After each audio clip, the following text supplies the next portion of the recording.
En guise d'introduction, rappelons-nous où nous sommes dans le processus innovation. On l'a vu, la structure du processus innovation, ce sont 3 étapes, que j'appelle parfois, souvent même, 3 épreuves. Première épreuve, trouver l'observation clé. Deuxième épreuve, trouver l'idée clé. Troisième épreuve, trouver l'objet clé.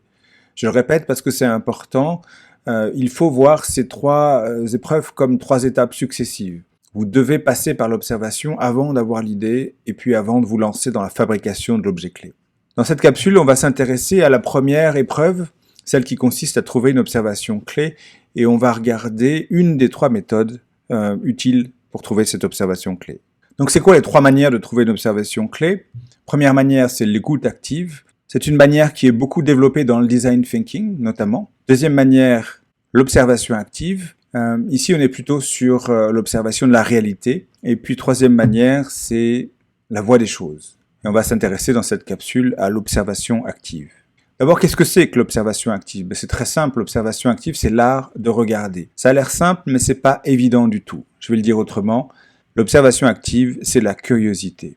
Alors, c'est quoi le principe? Pour parler du principe de l'observation active, il faut d'abord que je fasse une distinction extrêmement importante. C'est la distinction entre curiosité et culture. On a tendance à confondre ces 2 choses-là et ce sont 2 choses extrêmement différentes.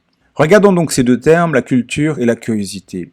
D'abord la culture. La culture, c'est un mouvement horizontal dans le savoir.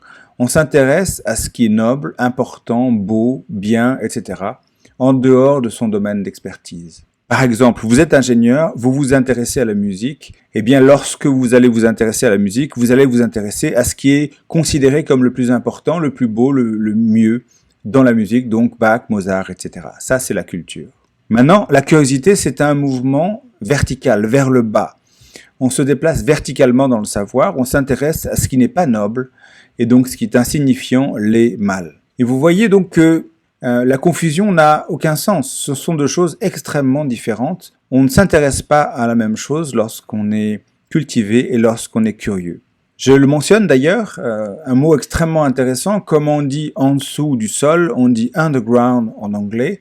Et l'underground, c'est le monde où les artistes puisent leur inspiration parce que c'est là où ils sont curieux, c'est là où ils vont trouver des choses intéressantes pour les ramener dans leurs œuvres. Donc on est vraiment dans la curiosité lorsqu'on est dans l'underground. Le principe de l'observation active, à la lumière de cette distinction, devient très simple. Il s'agit de prêter attention à ce que tout le monde méprise, à ce que tout le monde considère comme étant laid, insignifiant, sans valeur, sans noblesse.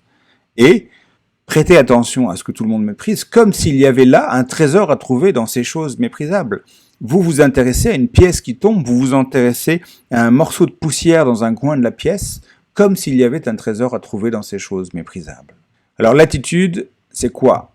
L'attitude, c'est d'être amoral. Lorsque je parle d'être amoral, il faut faire extrêmement attention aux mots. Je ne dis pas être immoral, je dis être amoral. Ce n'est pas du tout la même chose. Être immoral, c'est faire des choses contraires à la morale. Un criminel est immoral. Maintenant, être amoral, c'est être indifférent à la morale. Ne pas prêter attention pour un temps à ce qui est considéré comme bien ou mal dans la société dans laquelle on vit. Et comment ça marche en pratique? Quelle est la méthode? La méthode, c'est ne regardez pas là où on vous dit de regarder, ne regardez pas ce que tout le monde regarde, et puis surtout ne regardez pas ce qui est important, ce qui est considéré comme important dans la société dans laquelle vous êtes. Posez-vous la question, qu'est-ce qui est étrange, qu'est-ce qui est bizarre, qu'est-ce qui dérange, qu'est-ce qui est inhabituel, qu'est-ce qui pose question dans ce que je suis en train de regarder à chaque instant où vous prêtez attention à des choses méprisables, méprisées. En guise de conclusion, j'ai envie de vous dire, souvenez-vous des contes de fées. Dans les contes de fées, on trouve toujours cette situation où le héros, à un moment, rencontre quelque chose qui n'a aucune noblesse. C'est un crapaud, c'est une vieille dame, mal habillée, c'est un pauvret, c'est quelqu'un qui est méprisé aux yeux de tous. Ou quelque chose qui est méprisé aux yeux de tous. Eh bien voilà, il se passe toujours cette chose-là. Si le héros méprise cette chose-là, ce crapaud, cette vieille femme, etc., il va errer sans jamais trouver la solution. En revanche, s'il lui accorde à cette chose méprisable, ce crapaud, cette vieille dame, ce pauvret, s'il lui accorde la même attention qu'à un prince, alors cette personne, cette chose méprisable va lui révéler la clé pour trouver la solution de sa quête. Donc voilà, souvenez-vous des contes de fées, c'est l'esprit de l'art d'observer. Faites attention aux détails, parce que dans ces choses méprisables, vous avez la solution de ce que vous cherchez en particulier, vous avez des observations clés qui vont vous guider vers le processus d'innovation. Je vous remercie de votre attention. À très bientôt.